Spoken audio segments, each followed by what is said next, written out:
Астығынан көрдіңіз ба мұны? Мына тесілген да, іші темір шығып тұр. Шырт-шырт етіп ішіне кіріп шығып тұр. Қимылдайды. Кіріп шығып тұр. Бірақ мынадан өзі биік тұр шамалы.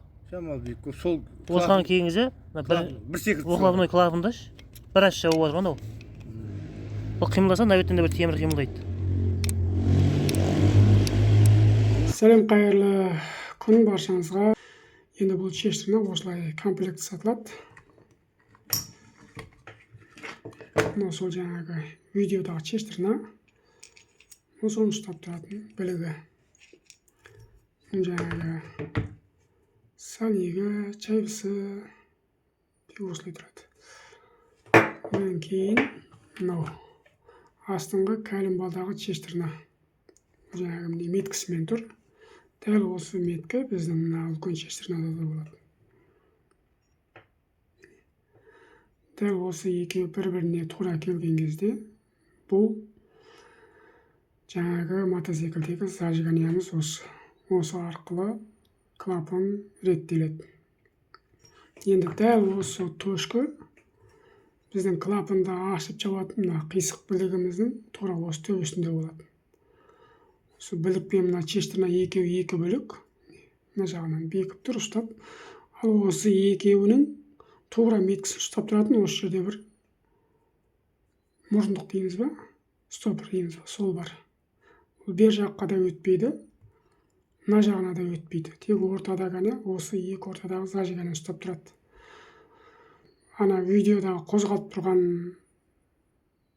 стопор мынау желініп бетіне шығып кеткен ғой. Еще мына жағынан тесіп бері қарай шығып қалған. Мына жақта да қозғалып тұр да, мына жақтағы шайбаны да. Сондықтан ол ондай қозғалса, мынау біттей аралықта лүпкі болатын болса, клапанда өзгеріс пайда болып кетеді, яғни меткі өзгеріп кетеді. Ол ешқандай лүпкі болмау керек ол барыста.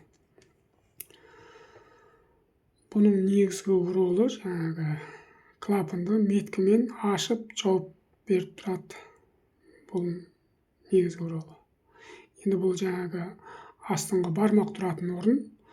Біраз желінген кезде де клапанда өзгеріс болады. Жаңағы от алуына, күшіне, барлығына әсер етеді. Одан кейін мынаған тиіп тұратын бармақтың мынандай томпақ жер сәл желініп кіретін болса, соның өзі де мотоциклдің күшіне, от алуына, барлығына әсер етеді. Мынау әлі мүлдем бері қайт шығып тұрмау керек. Мүлдем қозғалыс болмау керек. Жақсы, келесі видеода кездескенше сау, саламат болыңыздар. Егер қандай да түсінбей жатқан жерлеріңіз болса, WhatsApp-қа жазып сұрауларыңызға болады. Немесе YouTube каналға тіркеліп алсаңыздар, сол жерде бұл туралы көптеген видеолар салынған.